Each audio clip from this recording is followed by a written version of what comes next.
Boa noite. Estou muito feliz de estar aqui. Estou feliz porque os meus amigos, aqueles que eu convidei, aceitaram o meu convite. E eu sei que cada um aqui que convidou alguém está feliz porque o seu amigo também veio. Mas eu quero dizer para você que nós que convidamos você para estar aqui, fomos apenas porta-voz. Você foi convidado por Deus. Você aceitou o convite de Jesus para estar aqui, não foi o meu e nem das pessoas dessa igreja. E eu estou muito feliz com isso, porque você aceitou o convite de Jesus. Eu estou feliz também, porque eu procuro sempre lembrar que nós temos aqui a liberdade de louvar, de falar de Jesus em alto e bom tom, com toda a liberdade do mundo, né? Existem tantos países onde as pessoas precisam ir lá para os porões das casas para poder falar do Senhor. Aqui a gente pode falar no microfone, aqui os vizinhos todos podem ouvir com total liberdade. Isso é motivo para comemorar, é motivo para a gente falar com grande alegria. E eu estou feliz por isso também. Nós falamos aqui de um Jesus que está escrito aqui nesse livro, a Bíblia. Esse livro, ele conta muitas histórias de milagres. Milagres que foram feitos há muitos anos atrás. Milagres maravilhosos. Deus abriu o mar, Deus mandou o maná do céu, Jesus curou cegos, Deus deu vida a ossos secos. Mas eu quero dizer para você que essa história aqui é muito atual. Deus está fazendo as mesmas coisas no dia de hoje. Deus fez na minha vida. E eu vim aqui contar para você a minha história, para que você saiba que esse Deus de milagre continua fazendo milagre hoje ainda. Na minha vida, quando a esperança estava morta, Deus fez ela ressuscitar. Quando não tinha mais caminho para mim, eu tinha chegado no fundo do poço, Ele abriu o mar na minha vida. Ele abriu os caminhos. Deus restaurou a minha alegria. Deus tirou a venda dos meus olhos, porque eu era cega espiritualmente. Ele curou a minha cegueira espiritual. Todos esses milagres acontecem hoje, nos dias de hoje.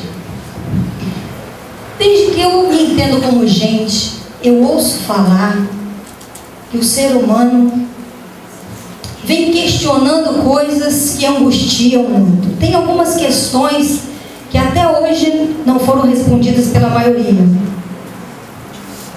De onde eu venho? Para onde eu vou? O que eu estou fazendo aqui? Os filósofos estão quebrando a cabeça até hoje para descobrir qual é o sentido da vida, não é? De onde eu venho? Para onde eu vou? Estão fazendo máquinas aí, gastando milhões para poder reconstruir o Big Bang, para entender a origem da vida. Eu também me perguntei isso. Eu me perguntava isso desde pequenininha. Desde criança eu já tinha essas questões dentro de mim. Eu era uma menina muito tímida. Eu fui criada no interior e eu vivia enclausurada num mundo muito particular. O meu mundo era muito pequenininho, mas eu tinha sonhos que eram muito grandes. Na verdade, eu só queria isso quando crescesse. Eu queria crescer para ser sábia e mudar o mundo. Pouquinho, né? Só isso que eu queria. Nada mais. Se eu conquistasse isso, eu estava bem. Só que na minha infância eu comecei a sentir que isso era só uma fantasia. Isso não ia acontecer. Quando eu fiz 18 anos, eu saí do interior e vim para o Rio para estudar. Não era fácil. Para uma menina da minha idade, primeiro passar no vestibular, eu não era lá grande coisa como aluna. Meus amigos falam que eu era, não acredito que era. Mas eu consegui passar no vestibular da primeira vez, vim para o Rio para estudar psicologia, morava aqui em Niterói. E quando eu comecei a estudar, eu entendi que eu ia descobrir o segredo da vida, que eu ia conseguir responder essas questões através do estudo, do conhecimento, do intelecto. Eu lia muito. Conversava com muitos intelectuais, estudava muito. Para mim, a fonte do saber estaria nos livros. E foi aí que eu comecei a buscar o segredo da vida. Eu confiava muito nas pessoas intelectuais. Para mim, os intelectuais eram aqueles que sabiam, já tinham encontrado essa resposta. E aquilo que eles acreditavam, eu apostava.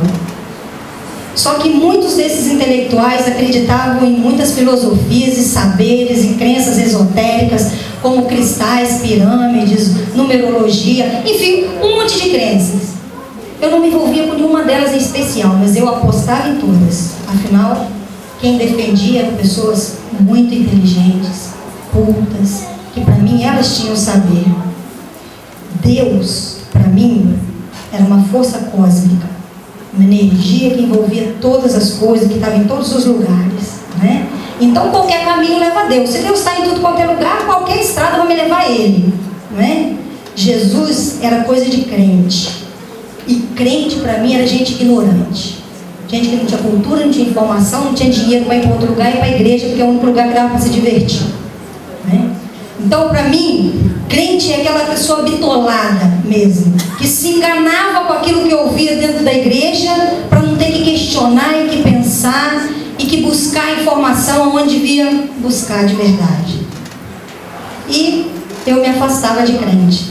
Muitas vezes eu tive a oportunidade de ir numa igreja, muitas vezes eu tive a oportunidade de ouvir falar em Jesus, mas eu me bitolar com aquelas crenças de maneira nenhuma. Eu queria uma coisa maior, eu queria mais do que ficar ali com a venda nos olhos. Isso para mim era acreditar em Jesus. Numa época da minha vida, eu comecei a crer no sobrenatural. Eu comecei a me encantar com o sobrenatural. Aquilo ali já desafiava a ciência. A primeira ciência para mim era um Deus. Cientista para mim era Deus, era aquele que detinha o poder. Depois eu comecei a me encantar com aquilo que desafiava a própria ciência. As questões sobrenaturais, histórias que ninguém podia explicar. E comigo acontecia algumas coisas que me instigavam mais ainda, porque eu acabava me envolvendo com aquelas histórias. Mas, gente, um dia aconteceu de eu ter a oportunidade de conhecer uma história sobrenatural incrível, fantástica. Eu fui na casa de uma amiga, ela estava passando por um problema muito sério com o filho. O filho dela estava envolvido com drogas e ela mandou me chamar. Quando eu cheguei lá, ela me contou uma história sobrenatural muito interessante. Ela disse que uma vizinha, que era de uma igreja evangélica, tinha levado na casa dela uma moça chamada Rosângela. Essa Rosângela nunca tinha visto a minha amiga. Foi lá a pedido da vizinha. E a minha amiga começou a contar o que tinha acontecido na casa dela com a história da Rosângela. A Rosângela chegou e começou a orar por ela.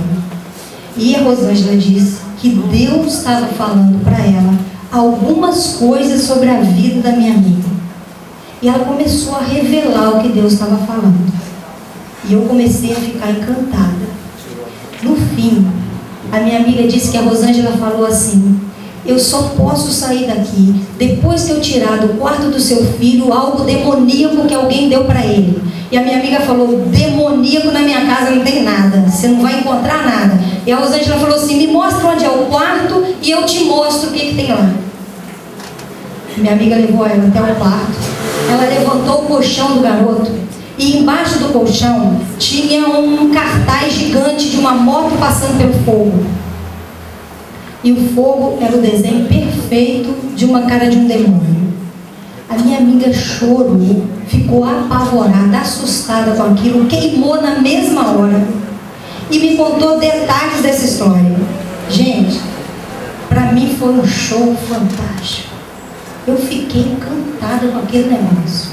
Eu falei: é disso que eu gosto. E esses espetáculos que me encantam. Pedi o telefone da Rosângela, levei para casa e no dia seguinte estava eu lá ligando para ela.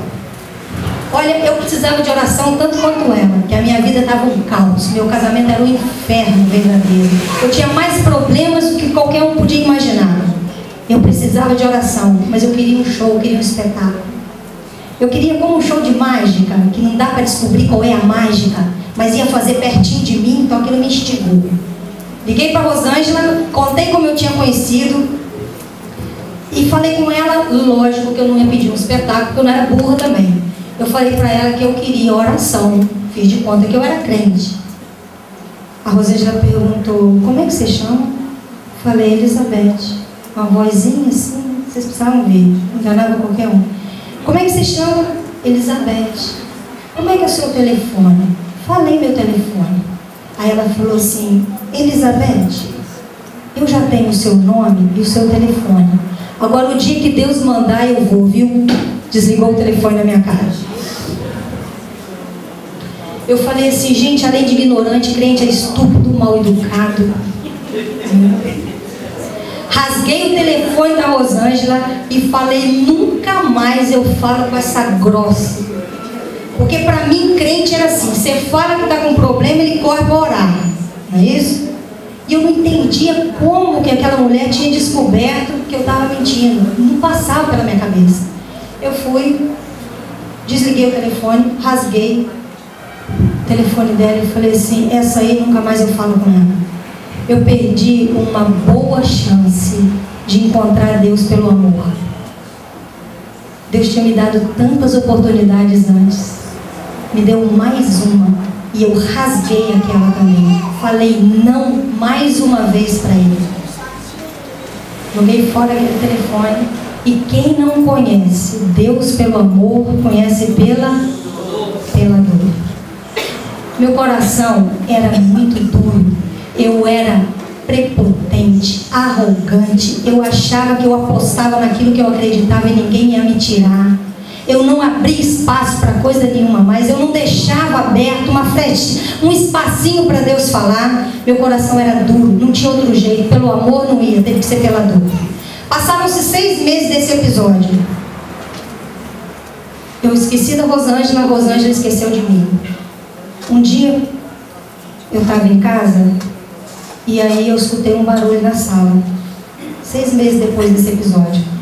E depois que eu ouvi aquele barulho, eu fiquei muito assustada, porque naquela época, né, eu era casada, meu marido não fechava a porta de jeito nenhum. Então eu tinha um medo enorme de que alguém entrasse e roubasse meus filhos. Podia levar até o apartamento, mas não podia levar meus filhos. E eu fiquei assustada, achando que alguém tinha pegado meus filhos. Quando eu acordei, eu vi, pulei da cama. Quando eu vi a porta, já estava aberta. Eu fui correndo para o corredor. Eu ia encarar o bandido, né? Eu fui correndo para o corredor para ver quem estava saindo de dentro da minha casa. Era o meu marido que estava indo embora. Ele passou a noite toda arrumando as coisas dele. E de manhã, na hora que ele quis que eu soubesse que ele estava indo embora, ele fez barulho e aí eu acordei. Ele não deu tchau, não combinou, não discutiu, não programou nada. Ele simplesmente pensou com ele, vou deletar essa parte da minha vida e vou começar de novo. E esqueceu da gente e foi embora. Gente, foi o caos. Não o caos por causa dele, porque apesar de gostar dele, eu sofria tanto que ele ir embora era um alívio, mas era a situação com que ele foi embora. Foi uma situação que me deixou sem saber o que fazer, porque eu que trabalhava na minha casa, ele não fazia nada. Quer dizer, ele ficava em casa cuidando das crianças, e ele era um paizão, né? Pelo menos como pai, lá perto deles ele era. Depois que saiu de casa, não, que nunca mais se importou com os filhos. Mas enquanto estava lá, durante o dia ele jogava água com sabão dentro de casa para as crianças fazerem escorrega. Ele bagunçava a casa inteira, né? Fazia da casa um parque de diversão para as crianças. Eu chegava de noite, ainda tinha que arrumar aquilo tudo, depois de trabalhar o dia inteiro. Mas meus filhos gostavam daquela festa. E quando eles ficaram sem essa festa e perceberam que não tinha o pai presente mais, a coisa começou a ficar feia. Aí eles começaram a adoecer. Quando eles começaram a adoecer, eu comecei a ficar sem saber o que fazer. Meu filho teve depressão com 5 anos e a minha filha teve pneumonia e derrame pleural com 3 anos. Tudo provido de tristeza. A tristeza adoeceu meus filhos. A saudade do pai adoeceu meus filhos. E eu não podia ligar para ele, porque uma vez eu liguei para ele, o pai dos meus filhos, para contar que as crianças estavam doentes. Ele ligou para minha filha brigando com ela, dizendo para ela que ela estava fingindo que estava doente só para chamar a atenção dele. E aí ela ficava pior ainda. Eu parei de avisar e arquei com tudo sozinha. Só que eu trabalhava, então não podia mais trabalhar, porque meus filhos estavam doentes. E a coisa foi ficando séria. A coisa foi ficando séria e eles ficaram mais piores de saúde. Um dia minha filha ficou com uma febre muito alta E aí ela começou a delirar. Eu peguei o dinheiro que eu tinha em casa, levei numa clínica na frente da minha casa. E quando eu cheguei lá, a médica falou: interna agora porque sua filha está muito mal. Eu falei: eu sinto muito, mas eu não posso internar aqui, porque eu não tenho dinheiro para pagar isso aqui. Ela falou: então corre para um hospital público. Eu falei: não vou fazer isso, porque se eu deixar minha filha no hospital público abandonada, ela vai morrer, porque ela está assim de tristeza, ela está doente por abandono. Se eu abandonar também, não tem médico que cura minha filha. Ela falou para mim: fica com ela, explica no hospital e fica com ela. Eu falei: não posso fazer isso também, porque meu filho está sozinho com depressão em casa, com 5 anos. Minha família morava no interior. Eles tinham sido contra meu casamento. Ele só estava esperando a história acabar para botar o dedo no meu nariz e dizer: eu falei? E eu falei: isso eu não vou ouvir. Eu escolhi e quis assumir o erro. Não contei para ninguém. Fiquei quietinha, sozinha no Rio de Janeiro, longe de todo mundo, com 2 crianças doentes. E aí eu pedi para a médica: por favor, escreve para mim tudo o que faz no hospital, que eu vou fazer dentro de casa. E ela falou assim: você não vai conseguir. Não vai, porque no hospital tem enfermeiro de manhã, de tarde e de noite. E se você cochilar, a sua filha vai ter uma convulsão. Quando você acordar, ela está morta. Eu falei: doutora, a senhora não me conhece. Por favor, escreve o que tem que fazer, porque eu vou tratar dos 2 filhos em casa. E eu só vou dormir o dia que a minha filha estiver fora de perigo.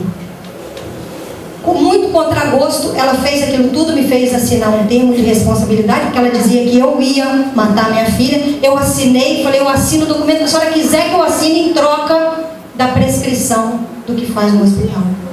Levei para casa e eu fiz o que eu falei. Eu só dormi quando a febre cedeu. Só que levou 3 dias.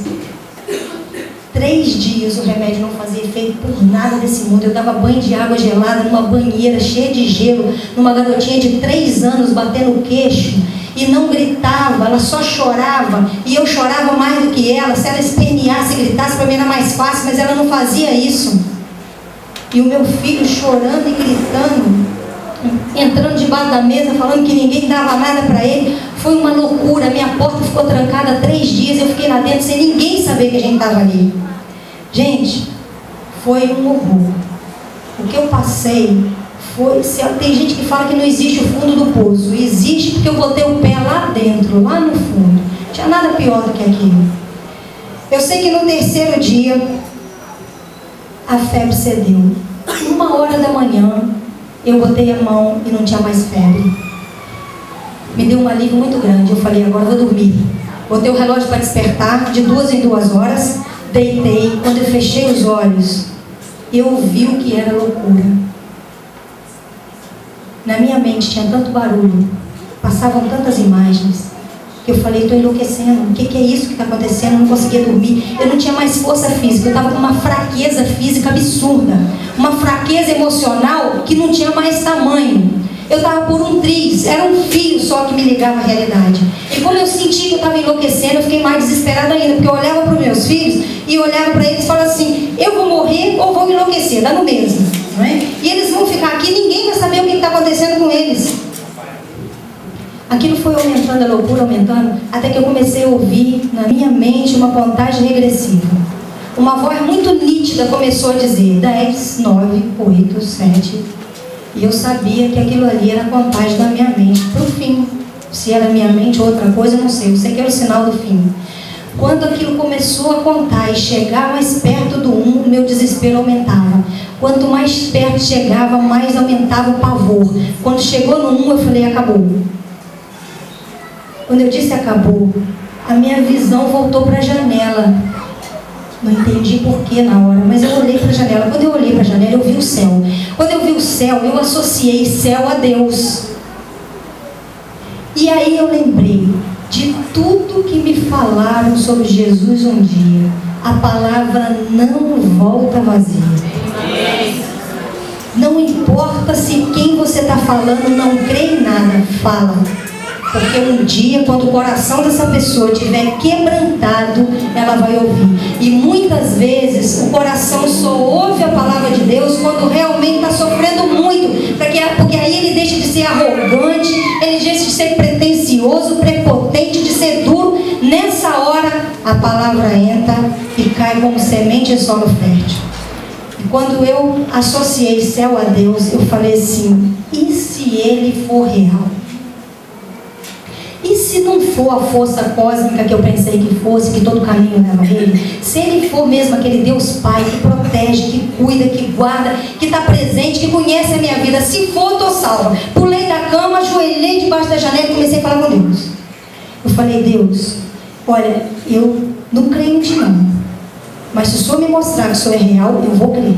E olha, se eu acreditar, eu vou te seguir para o resto da minha vida e vou ser uma filha fiel.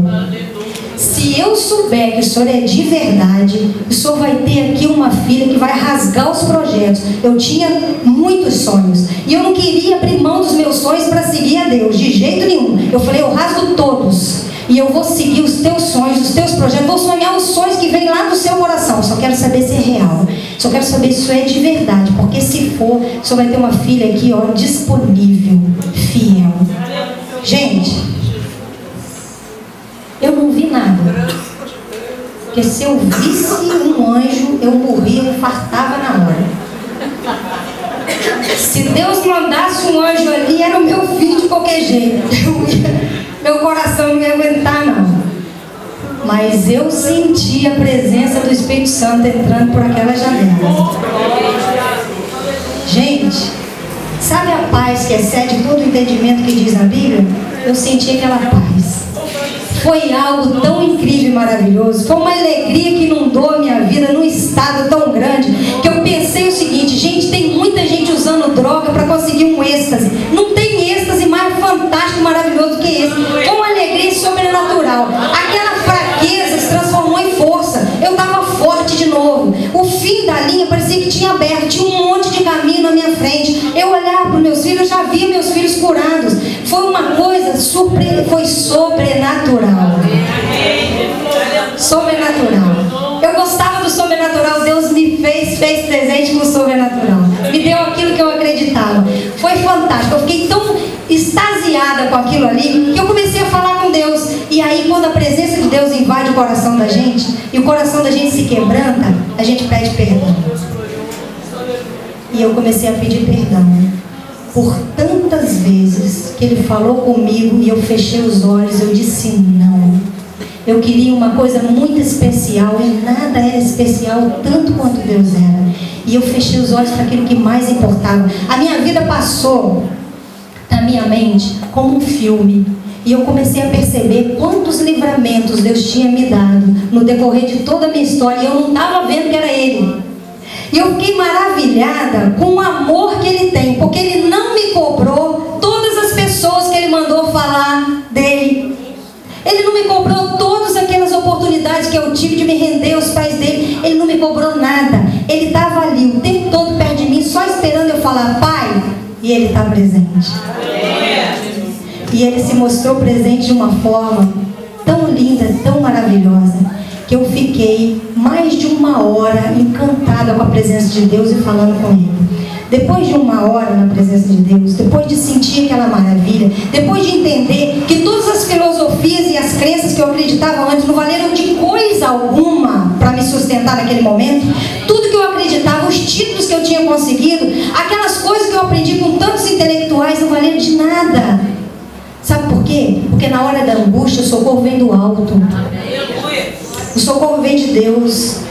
É de lá que vem a resposta que a gente precisa. A alegria do coração na hora da dor vem de Jesus, não vem de saber nenhum aqui de baixo. E eu sei que eu fiquei uma hora na presença de Deus. E depois que passou uma hora mais ou menos, eu comecei a pensar. Eu falei assim: eu sou descrente. Eu estou aqui envolvida com essa emoção. Amanhã, quando o dia clarear, eu vou duvidar de tudo isso. Eu vou encontrar tantos argumentos para essa história aqui. Eu vou achar que isso foi crise emocional.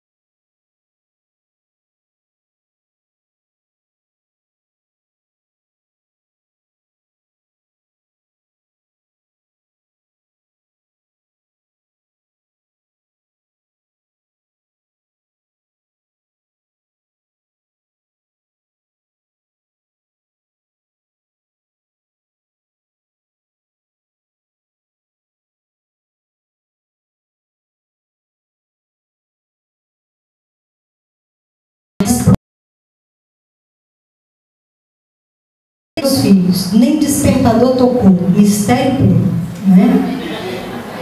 Eu acordei de manhã com o telefone tocando, porque já eram 9 horas da manhã, eu acordava às 5, 6 horas, dormia até às 9, e acordei porque o telefone tocou. Quando eu peguei no telefone, uma voz animada do outro lado: Elizabeth, minha querida, tudo bem? Aqui é a Rosângela, lembra de mim?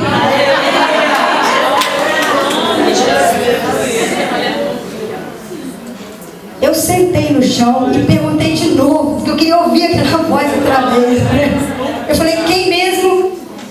A Rosângela. A gente se falou 6 meses atrás. Eu estava louca para chegar no meu trabalho, porque na minha casa não tinha telefone. E ela falava atropelando, nervosa, ansiosa. Na minha casa não tinha telefone. E eu queria chegar no meu escritório rapidinho, porque eu sonhei a noite inteira. E durante a noite, Deus estava dizendo para mim que você estava de joelho na janela do seu quarto pedindo socorro. Eu posso ir orar por você?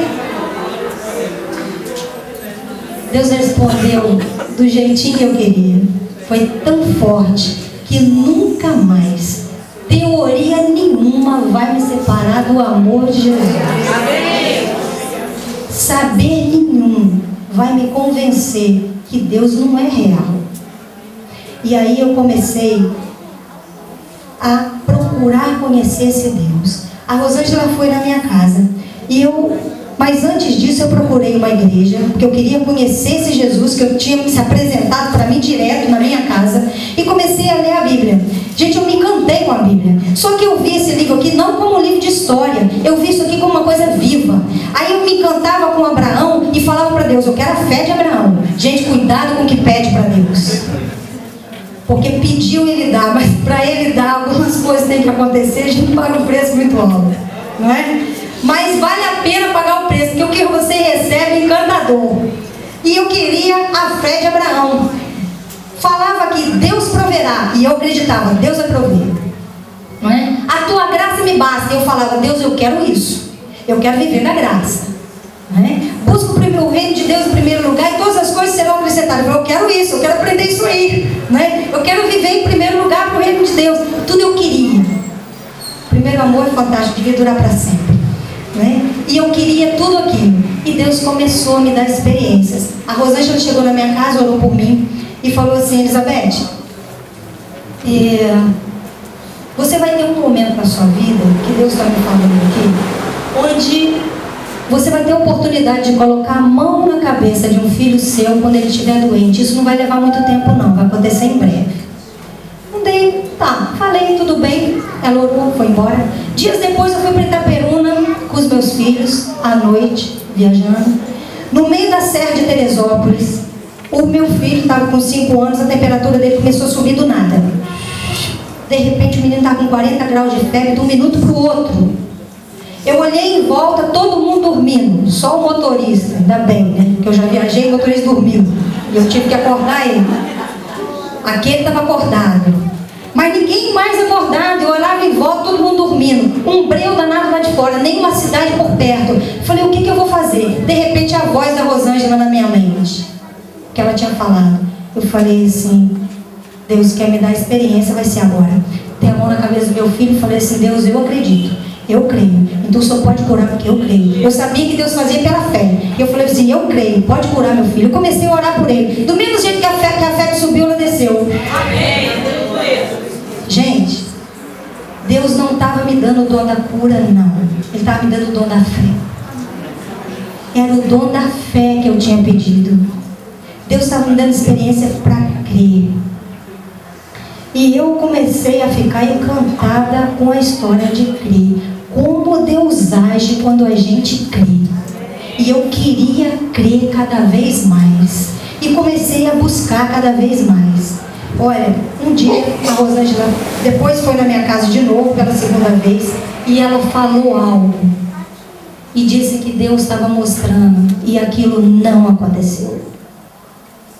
E quando não aconteceu, eu fiquei decepcionada. E aí Deus falou muito forte dentro do meu coração: não se decepcione com ela, ela é minha filha, fui eu quem fiz isso, para que você deixe de crer nela e passe a confiar só em mim. Amém. E eu passei a não ser dependente da Rosângela, passei a ser dependente só de Deus. Aí eu comecei a buscar para que Deus falasse para mim, direto comigo. E Deus foi começando a falar comigo. Eu tinha um trabalho. Eu trabalhava numa empresa japonesa. Eu era representante de uma empresa. Mas quando eu comecei a conhecer Deus, eu comecei a sentir que aquele trabalho não era para mim. Eu tinha que fazer uma demonstração de uns produtos que eu carregava uma mala enorme. Aquilo acabou com a minha coluna. Minha filha quase morreu na minha barriga com 7 meses, de tão pesada que era aquela mala. E eu comecei a sentir que aquele trabalho não era para mim.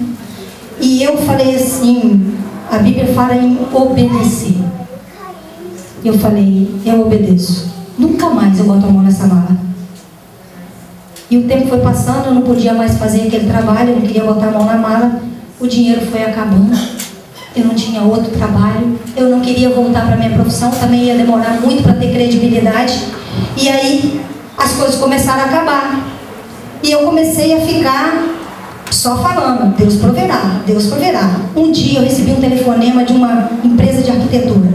Elizabeth, por favor, faça um orçamento desses produtos aqui para mim. Eu fiz o orçamento, ficava um preço altíssimo e eu tinha 50% daquele valor. Era dinheiro para ficar 3 meses parada dentro de casa sem fazer nada. Mas eu tinha que pegar na mala. E eu já tinha dito que eu não botava a mão mais. E eu fiz o orçamento, dei para ela. Ela falou, eu te ligo em 2 dias para dizer a resposta, se a gente aprova ou não. Desligou o telefone, 2 dias de guerra. E agora? Como é que faz? Deixa os filhos passarem dificuldade? Ou assume o que falou com Deus? Foi 48 horas de batalha. Depois de 48 horas, alguns minutos antes do telefone tocar, eu tomei minha decisão. Eu falei assim, o Deus que eu conheço, eu amo meus filhos, mas o Deus que eu conheço ama a mim e aos meus filhos. E Ele está acima de todas as coisas. E se está escrito que Ele vai prover, Ele vai prover. Não vou botar a mão nessa mala e acabou. Eu vou seguir aquilo que Deus mandar e vou ficar por conta dele. O telefone tocou, a moça falou comigo, Elizabeth, está aprovado. Falei, sinto muito, querida, mas eu não faço demonstração. Fiquei toda orgulhosa de falar aquilo, né? Eu estava fazendo aquilo que tinha prometido para Deus. Falei, eu não ponho a mão nessa mala, mas eu não faço mais demonstração. Ela falou, não precisa. Alguém aqui já fez a demonstração, mas a gente queria comprar com você. Só quero que você venha buscar o cheque e manda o pedido para a gente. Isso é o fruto de obedecer e crer. Eu recebi o dinheiro sem fazer demonstração. Alguém fez que eu nem sei quem foi. Deus providenciou, porque eu acreditei, porque eu apostei. É isso que a gente ganha quando a gente crê e obedece. E as experiências foram acontecendo, não dá para me contar todas, mas 1 ano depois eu voltei para o interior. Meus filhos estavam muito pequenininhos, eu fui criar eles lá em Peru, onde eu tinha nascido. Gente, nunca morei na casa dos meus pais, sempre trabalhei sozinha, nunca tive ajuda nenhuma financeiramente. Lutei pra caramba, fiquei 13 anos naquela cidade, construí um nome como profissional. Eu era respeitada como psicóloga naquela cidade. Fui a única pessoa que conseguiu entrar dentro de um hospital que tinha lá e organizar um trabalho que serviu de base para muitos outros hospitais em São Paulo e em outras partes do país. 13 anos depois, Deus fala para mim, larga tudo e vai embora. Falou assim para Abraão, né? Eu queria a fé de Abraão. Devia ter escolhido outra pessoa. Mas Deus fez o que fez com Abraão. E sabe como que eu descobri que era para sair? Um tumulto enorme aconteceu na minha vida. Tudo dava errado. O consultório começou a cair. Os meus filhos começaram a ter muitos problemas com os amigos. A minha família começou a criar muitos problemas. Vinha problema de todos os lados. Eu olhei para aquilo assim e falei, isso tem um movimento estranho acontecendo aqui. Gente, se você estiver passando por uma crise, olha a tua crise de fora e entenda uma coisa. Crise é sinal de mudança. Crise é sinal de oportunidade. A crise é um momento que Deus vai usar na sua vida para sacudir as águas, tirar você daquela mesmice, levar você para um lugar muito mais alto e fazer você conhecer força dentro de você que você nem sabia que tinha. Então cuida bem da tua crise, encara a tua crise de frente, porque é isso que Ele vai fazer. E eu entendi que Deus tinha mandado eu mudar. Eu sabia que era para cá, porque eu amava essa cidade quando morava aqui antes. Mas mudar como, gente? 2 filhos adolescentes, tinha que botar em escola, escola cara. Eu não tinha mais dinheiro, eu tinha perdido o trabalho, eu não tinha mais nada. Mas eu decidi obedecer. Vim aqui para Niterói procurar apartamento. Gente, eu não tinha dinheiro para pagar um pequeno nem um grande, um bom nem um ruim. Adivinha qual que eu escolhi? O bom. Não é isso? Não podia pagar o bom nem o ruim, eu escolhi o bom. Afinal, Deus ia pagar, né? Eu estou indo por conta dele, eu vou botar na conta de Deus. É lógico que eu não desafiei Deus, porque o sonho da minha vida era morar numa cobertura de frente para a praia, viu? Eu ainda vou vir aqui para contar que eu estou morando lá, mas ainda não chegou. Mas estava bom o lugar que eu morava, porque eu amava quando estudava aqui. Estudante mora em qualquer canto, né? Mas eu ficava encantada com a Moreira César, porque para mim era um shopping. Eu falei, eu quero morar um dia nesse lugar aqui. Arrumei um apartamento lá na Moreira César, grandão, muito legal. Peguei na imobiliária o apartamento, levei o papelada para casa e estava escrito ali, 4 fiadores de Niterói, cada um com mais de um imóvel, tinha que ter no mínimo 2. Eu não conhecia ninguém em Niterói para poder pedir para ser fiador meu. Eu peguei aquela papelada, levei para Itaperuna e comecei a pensar, eu vou embora de que jeito? Eu não tenho como mudar, eu não tenho como arrumar tudo isso aqui, de que jeito que eu vou mudar? Eu enrolei Deus 15 dias. A imobiliária ligava para mim, Elizabeth, você quer esse apartamento? Eu falei, quero, seguro é meu. 15 dias depois a crise aumentou. Quando a crise aumentou, eu falei, Deus, pode parar de apertar o parafuso. Eu vou até amanhã se o senhor quiser. Mas olha, manda alguém para me ajudar. Porque todos viraram as costas para mim. Meus amigos, minha família, achavam que eu tinha enlouquecido, que eu precisava de psiquiatra. Gente, na visão deles eu era louca mesmo. Se eu me colocar no lugar deles, eu ia me ver como louca mesmo. Ninguém abandona tudo, sai com 2 filhos para uma cidade grande, sem trabalho, sem dinheiro, sem lugar para morar. Isso não se faz, isso é loucura. As coisas de Deus são assim, loucas. Só entende quem tem o Espírito de Deus. Se não tem, às vezes até quem tem não consegue entender, porque ninguém entendia. Aliás, na época nem o meu pastor compreendeu, porque ele falou para mim assim, Elizabeth, você tem um emprego, você tem uma fonte de renda. Eu falei, misericórdia, Deus podia pelo menos falar com o meu pastor para poder dar uma aliviada para mim. Mas ele não falou com ele. Sabe por que ele não falou com ele? Porque um dia eu pedi a Deus assim, eu quero saber o que é, a tua graça me basta. E ele estava me ensinando. Ninguém ia me ajudar. Eu ia vir só pela graça de Deus. A gente pede e recebe. 15 dias se passaram, Deus apertou e eu falei, Jesus, manda alguém para me ajudar, porque não tem ninguém, não posso levar esses móveis nas costas. Olha, não deu 20 minutos da minha oração de manhã, chegou uma moça que tinha trabalhado comigo quando meus filhos eram pequenos. 8 anos que ela não ia na minha casa. E ela chegou, bateu na porta. Elizabeth, não sei o que estava acontecendo não, minha filha. Tem 8 anos que eu não te vejo. Mas eu estava passando por outro lado da cidade, senti um negócio no coração que tinha que te ver. Falei, não precisa nem pensar no que eu fosfato não, porque eu já sei o que você veio fazer aqui. Eu preciso ir embora para Niterói, eu preciso de ajuda, eu tenho que ter alguém para ir comigo, para me ajudar. Ela falou, não acredito. Eu estava pedindo a Deus para mandar alguém para me tirar dessa cidade, porque eu estou desesperada aqui, estou cheia de problema. Eu falei, Deus é assim, mata 2 coelhos numa paulada só, ele é econômico, né? Ele usa uma mesma situação para salvar um monte de gente. Eu falei, vai para tua casa, pega tuas roupas, mas pega agora. Gente, eu não tinha apartamento alugado, eu não tinha como sair, mandei ela correndo para pegar agora, urgente. Deu mais 20 minutos, chega um rapaz que trabalhava lá no prédio onde eu tinha um consultório. Elizabeth, vim buscar o recibo de condomínio. Falei, mas não veio mesmo. Não veio porque tem muitos anos que eu trabalho nesse prédio e você nunca foi na casa de ninguém procurar recibo de condomínio. Sempre vai no prédio, na sala onde as pessoas trabalham. Você vem aqui por outra coisa. É o seguinte, eu preciso desarmar esses armários aqui, levar para Niterói e eu preciso de alguém que faça isso para mim. E é você. Você pode fazer isso? Aí, posso, desnorteadinho da Silva. Tinha 2 empregos, 2 patrões e falou que podia. Depois ele ficou doido. Eu não sei como é que eu vou arcar com o que eu falei. Falei, não volta atrás, que quem botou a palavra na tua boca foi Deus e com Deus não se brinca. Aterrorizei o menino. O garoto ficou com tanto medo que falou assim, não, eu vou. Eu também vigiei ele o dia inteiro. Né? Eu falei assim, só tem uma coisa. Eu não sei como que eu vou conseguir levar essas coisas para lá. Porque eu não tenho dinheiro para mudar. Ele falou assim, vai lá, dona fulana. É uma senhora que tem um buffet lá em Itaperuna e tem um escritório aqui.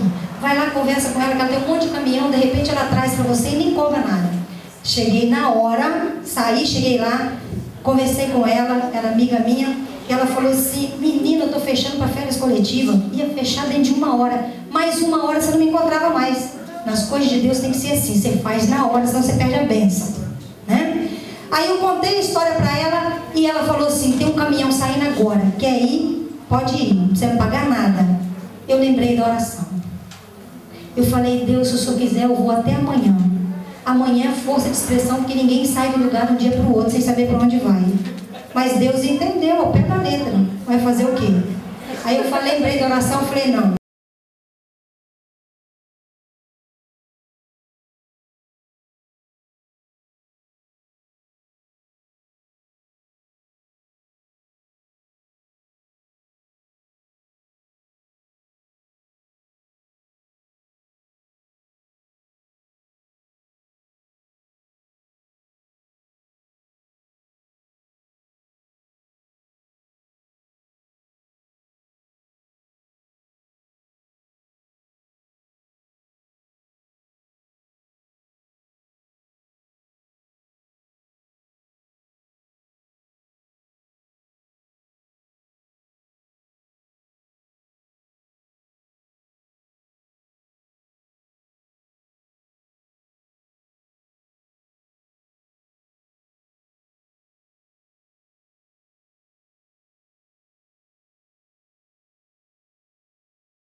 E olha, um dia eu tinha pensado que servir a Deus tinha que abrir mão de sonhos muito importantes. Gente, é a coisa melhor do mundo, é rasgar os próprios projetos e fazer o projeto de Deus, porque você pode ter a imaginação mais fértil do mundo. Os projetos que Deus tem para a sua vida é muito superior ao que você pode imaginar. Não foi fácil chegar até aí, porque quando eu comecei com uma dificuldade tremenda. Eu tinha meus livros, que era a única fonte de renda que eu tinha, não tinha mais nenhum. Um determinado dia, uma amiga me liga lá de uma praia aqui, Cabo Frio, e fala: Elizabeth, tem um dinheiro no banco para você comprar uma passagem, vem aqui amanhã. Eu fui para lá, no dia seguinte ela falou: quanto custa 1000 livros? Falei: tanto. Por quê? Ela assinou um cheque e falou: toma, compra 1000 livros, começa a trabalhar, me paga quando puder. E aí eu comecei a fazer algumas palestras em escolas, em alguma igreja, e tem um monte de história que a gente vai ficar a noite inteira aqui. Eu não vou fazer isso com vocês. Eu já fiz uma vez, mas não vou fazer hoje não, certo? Mas eu comecei, foi tremenda a dificuldade, mas Deus começou a mandar as pessoas. A Fabrícia falou de que a gente precisa de uma Ruth, não é? Na vida da gente. Eu precisava, Deus me fez ser Ruth na vida dos outros. Às vezes, na hora que você mais precisa de uma Ruth, Deus faz você ser Ruth para alguém. E, gente, não tem bênção maior do que abençoar outras pessoas. E eu comecei a cuidar de outras pessoas que precisavam da minha ajuda. E Deus começou a me usar para transformar outras vidas. Quando eu estava precisando, Ele me usou para transformar outras vidas. E foi uma alegria tremenda saber que Deus faz esse milagre. Quando você pensa que não tem nada, é aí que Ele usa você para acudir alguém. E olha, foi uma alegria poder ser Ruth na vida das outras pessoas. A coisa foi indo. E hoje eu posso ver que eu não sonhei nada do que estou recebendo hoje. Esses dias eu recebi uma amiga na minha casa e ela falou assim: Elizabeth, agora eu posso contar. A fulana, que era outra amiga minha e amiga dela, quando veio aqui e viu o lugar que você morava, chegou lá em Itaperuna e falou para mim: Elizabeth está com um problema, a gente precisa ajudar ela, ela está desequilibrada, ela não tem dinheiro, não tem salário, não tem nada, você tem que ver onde ela mora, ela ficou louca, nós precisamos fazer alguma coisa por ela. Gente, eu não podia sonhar. Em pouco tempo, eu já tinha feito programas em 3 canais de televisão e um monte de rádios. Eu não provoquei nada disso. Deus deu tudo de bandeja.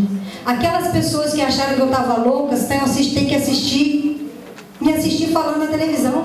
Eu programei isso? Não, eu não fiz nada, mas Deus honrou. Eu não mereço nada disso, que eu sou uma pecadora, mas acontece que Ele escolheu fazer e Ele faz. E se a gente obedece, Deus fica feliz quando você obedece. E Ele vai honrando a sua fidelidade, Ele vai honrando a sua obediência e a sua fé. Deus fez muito mais que aquilo que eu sonhei, mas foi duro. No meio de tantas vitórias, Deus me deu um problema que foi terrível passar por ele. Eu tratei de várias pessoas com depressão. Eu só não consegui tratar da minha filha, que ficou 1 ano e meio com depressão. Minha filha ficou afundada numa depressão. Eu tinha que sair para pregar em algumas igrejas e deixar minha filha sozinha em casa, dizendo que ia se matar. E eu ia pela fé e confiava que eu ia chegar e encontrá-la viva, porque eu estava fazendo o que Deus queria e eu sabia que Deus ia cuidar dos meus. Quando eu chegava, olhava para ela, ela estava viva, me dava um alívio. Só que a coisa foi piorando. Ela saiu da escola, não conseguia ir mais. Depois não conseguiu sair do quarto. Depois não conseguiu sair de casa. Depois não conseguiu sair de cima de uma cama. Semanas em cima de uma cama. Num quarto fechado, podia ter uma frestinha de luz. E ela ficou numa tristeza tão profunda. Quem já passou por depressão sabe que é a pior dor que pode existir na vida. E quem já teve alguém com depressão por perto sabe o quanto isso é doloroso, cuidar de alguém com depressão. A pessoa com depressão tem as forças todas minadas e ela mina as forças de quem está perto. Eu não enlouqueci porque Deus não quis, porque quando eu não estava trabalhando, eu estava com a minha filha e ela dizendo para mim: eu vou me matar, eu quero me matar, eu não aguento mais viver. Era isso que eu ouvia dia a dia e cuidando de outras pessoas. E ninguém sabia que eu estava passando por aquilo. E Deus me usava como Ruth enquanto eu estava precisando de uma Ruth. Mas Deus foi fazendo a coisa de forma que a minha filha ficou num estado lastimável. Um dia eu fiquei sabendo de uma pastora que tinha uma experiência muito incrível com jovens com problemas. Gente, Deus usa quem Ele quer. Não somos nós que fazemos, Deus é que faz. Mas Deus usava essa pastora para isso. Ela vai estar aqui amanhã pregando. E eu soube que tinham muitas pessoas, muitos adolescentes, muitos jovens problemáticos que tinham ido para essa igreja e Deus usava essa mulher. E eu levei 1 mês para conseguir o telefone dessa mulher. Quando eu consegui, guardei o telefone dela e fiquei esperando uma oportunidade. Um dia minha filha me chama 2 horas da manhã, em prantos de choro. E disse para mim: mãe, não tem sentido eu suportar um dia atrás do outro mais. Antes eu tinha medo do inferno, mas agora eu sei que o inferno não pode ser pior do que o que eu estou passando. A minha dor é muito profunda, não há motivo. Eu já pedi para você me matar, você não quer me matar. Eu já pedi a Deus para me levar, Ele não quer me levar. Eu já pedi a Deus para me curar, Ele não quer me curar, então Ele não me ama. Se Ele não me ama, não faz sentido eu estar aqui mais. Eu só vim te avisar. Eu não vivo nem um dia mais. Eu vou tirar a minha vida. Gente, foi um punhal no meu coração. Vocês não podem imaginar. Você ouviu um filho dizendo que vai se matar. Eu não derramei uma lágrima. Eu olhei para minha filha e falei assim: me dá 24 horas só. Eu apostei tudo no Deus que eu confio. Não foi na ciência não, porque mais de 12 profissionais já tinham tentado fazer alguma coisa para minha filha e ninguém conseguiu. Eu falei: me dá 24 horas só. Se dentro de 24 horas você não descobrir, eu não provar para você que Deus te ama, você está liberada para tirar a sua vida. Você pode se matar, mas eu só quero 24 horas. Chegou a noite daquele dia, no outro dia, eu levei minha filha lá para aquela igrejinha. Falei: eu preciso levar ela num lugar que ela saiba que eu não conheço ninguém. Levei ela lá e cheguei no lugar, pequenininho, a pastora não estava. Falei: não tem problema, Deus. Seja quem for que tiver aqui, o Senhor vai usar. Porque eu vou fazer que nem Jacó. Eu vou segurar o anjo e não saio, não deixo enquanto eu receber minha bênção. Eu só vou sair daqui depois que for abençoado. Seja pela pastora, seja por esse menino que está pregando, seja por quem está cantando. Eu só saio daqui com a minha bênção. E eu sentei lá no meio. Tinha um rapaz de uns 25 anos por aí, que veio de São Paulo, nunca tinha vindo no Rio. E esse rapaz estava pregando. No meio da pregação ele parou, olhou para mim lá no meio e falou assim: a senhora aí, eu preciso te dar um recado que Deus está mandando. Ele está dizendo que entende a sua dor. Ele sabe exatamente o que a senhora vem passando esse tempo todo. Ele está junto com a senhora todas as noites que a senhora tem chorado. E ele mandou dizer para a senhora o seguinte: a senhora vai levar a bênção que a senhora veio buscar hoje, né? Continuou a pregação dele. No final da pregação chegou a pastora. Aí cantaram louvor e ela veio e chamou as pessoas para ir lá na frente, quem queria oração. Eu fui a primeira a levantar. Levantei, minha filha falou: não aguento. Falei: aguenta sim, porque a gente veio aqui para isso. Peguei ela, encostei ela numa pilastra lá na frente, e a pastora começou a olhar para ela. Chamava as pessoas e olhava para ela. E aí, de repente, a pastora começou a chorar. Ela começou a chorar e disse assim: olha, a igreja, vocês vão me perdoar, mas eu não vou orar por ninguém hoje. Vocês é que vão me ajudar a orar por essa jovenzinha que está aqui, porque o inimigo botou no coração dela que ela tem que tirar a vida dela. Mas Deus está mandando dizer para ela que ama ela demais e tem um grande projeto na vida dela. Deus responde quando você aposta nele. Ele não te envergonha. Deus não me envergonhou. E até 3 horas da manhã, aquela igreja ficou ali orando pela minha filha. E ela saiu dali com a resposta: Deus ama ela. E aí ela foi durante a semana toda, todos os dias ela foi naquela igreja. Cada dia um pastor diferente chegava e apontava para ela: eu vim aqui para dizer para você, jovenzinha, que Deus mandou dizer que te ama, viu? Todos os dias. Aí um dia um pastor chegou e disse para ela assim: olha, comemora, vem aqui na frente. Chamou lá na frente e falou assim: olha, comemora seus 18 anos, viu? Isso foi em março, mais ou menos, fevereiro, março. Comemora seus 18 anos, porque alguém pagou muito caro para tirarem a sua vida, para fazerem um trabalho em algum lugar aí na Bahia, para que você morresse e não fizesse 18 anos. Porque há anos essa pessoa vem tentando tirar a vida da tua mãe, mas a tua mãe é uma mulher de muita fé. Então resolveram tirar a sua vida, porque aí eles vão acabar com o projeto que Deus tem na sua vida e na vida dela.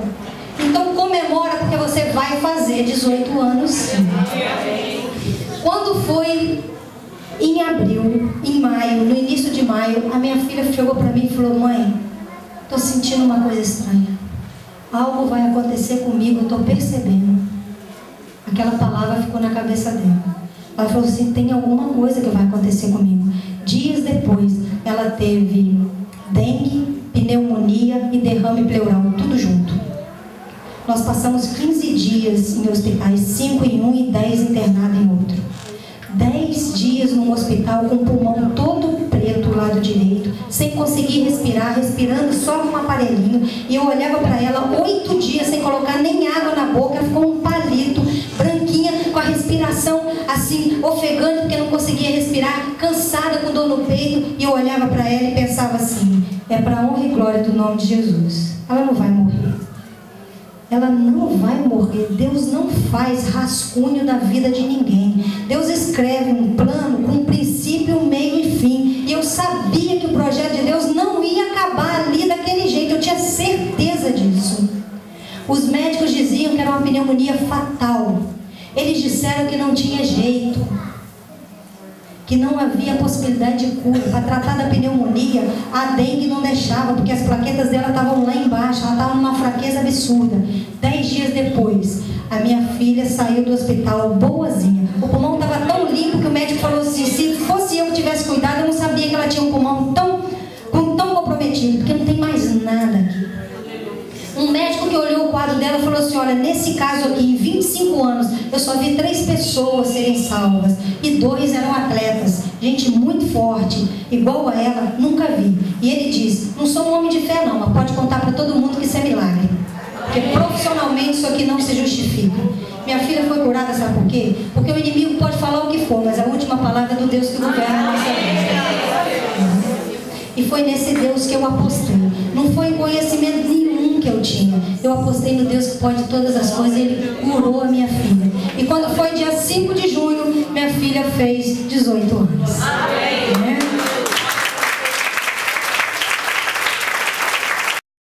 Eu passei todas aquelas coisas para aprender tudo isso. Eu queria ver o Deus que provê todas as coisas. Eu passei por necessidade e vi o Deus proverá.